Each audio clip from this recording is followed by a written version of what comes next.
بسم اللہ الرحمن الرحیم۔ اللہ تبارک و تعالیٰ نے قرآن پاک میں اپنے پیارے نبی جناب محمد رسول اللہ صلی اللہ علیہ وسلم کو فرمایا کہ یا ایھا النبی قل لازواجک و بناتک و نساء المؤمنین یدنین علیہن من جلابیبہن، کہ اے نبی اپنی عورتوں کو، اپنی بیویوں کو، اپنی بیٹیوں کو ان سے کہیں کہ چہرے پر نقاب کر لیا کریں، چہرے کو ڈھانپ لیا کریں۔ تو اللہ تعالیٰ نے عورت کو پردے کا حکم دیا ہے، عورت کی عزت کا خیال رکھا ہے، اور عورت کو جو ہے مقام دیا ہے، عزت دیا ہے، احترام دیا ہے۔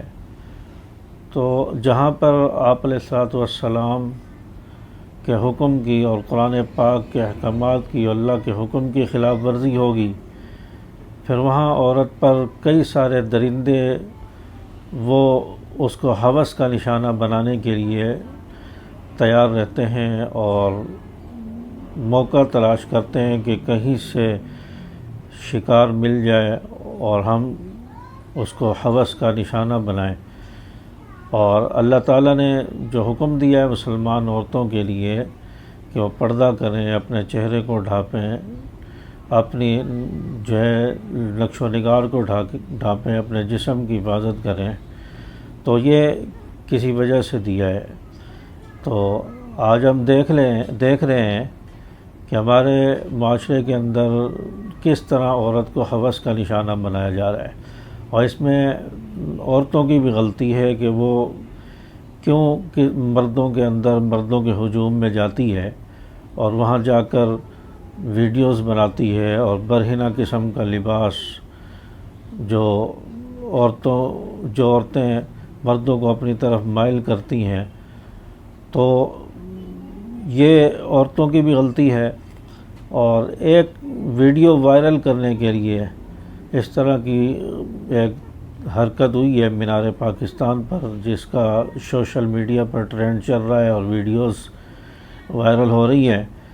تو یہ ٹک ٹاکر تھی ایک خاتون، اس کے ساتھ جو ہے بدسلوکی کی گئی ہے اور بد تہذیبی کی گئی ہے، اس کا لباس پھاڑا گیا ہے، کپڑے پھاڑے گئے ہیں، اور اس طرح انسان جو ہے ایک درندہ بن گیا ہے، اس طرح ہوس کا پجاری ہو گیا ہے کہ جہاں پر خاتون نظر آتی ہے اس کو نوچنے کے لیے دوڑ پڑتا ہے۔ تو اس طرح کے معاشرے کے اندر ہمیں اپنی مسلمان عورتوں کو، والدین اپنے عورتوں کو، اپنی بیٹیوں کو پردے کروائیں، اللہ کے حکم کو مقدم رکھیں، تاکہ کوئی بھیڑیا، کوئی بدماش اور کوئی اس طرح کا غنڈہ وہ اس پر ہاتھ نہ ڈال سکے اور کوئی غلط حرکت نہ کرے، ہماری ماں بہنوں کی عزت محفوظ رہے۔ جہاں مسلمان نے اللہ کے حکم سے کوتاہی کی ہے، وہاں پر پھر کئی سارے مصائب اور مشکلات کا سامنا انسان کو ہو گیا ہے۔ اس لیے جو حضرات اور جو لوگ اس واقعے میں، مینار پاکستان کے واقعے میں ملوث ہیں، ان کو حکومت سزا دے، ان کو گرفتار کرے، ان کو قرار واقعی سزا دے۔ اور اس میں میری سننے میں جو آیا ہے کہ بہت نامور لوگ اس میں ملوث ہیں، جنہوں نے اپنے آپ کو عروج دینے کے لیے، ویڈیو وائرل کرنے کے لیے، ٹک ٹاک پر اپنے آپ کو مشہور اور تشہیر کرنے کے لیے اس طرح کی حرکت کی ہے، اور اس سے ایسے لوگوں کو گرفتار کیا جائے۔ اور خاتون اور دیگر مسلمان عورتوں سے بھی میری درخواست ہے کہ اپنی عزت کا خیال رکھیں اور پردے کا اہتمام کریں۔ کیوں مردوں میں جا رہی ہیں؟ حالات آپ کے سامنے نہیں ہیں؟ حالات کس طرح کے ہیں؟ آئے روز واقعات ہوتے رہتے ہیں، بچیوں کے ساتھ ریپ ہو گیا، فلاں کے ساتھ یہ ہو گیا، تو کیوں اس طرح کے ماحول میں جا رہی ہیں؟ کوئی پتہ نہیں، کوئی ہوس کا پجاری، کوئی درندہ آپ کی عزت پر ہاتھ ڈال دے۔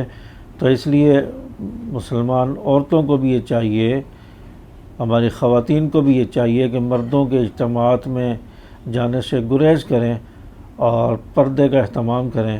اللہ پاک سمجھ عمل کی توفیق عطا فرمائے۔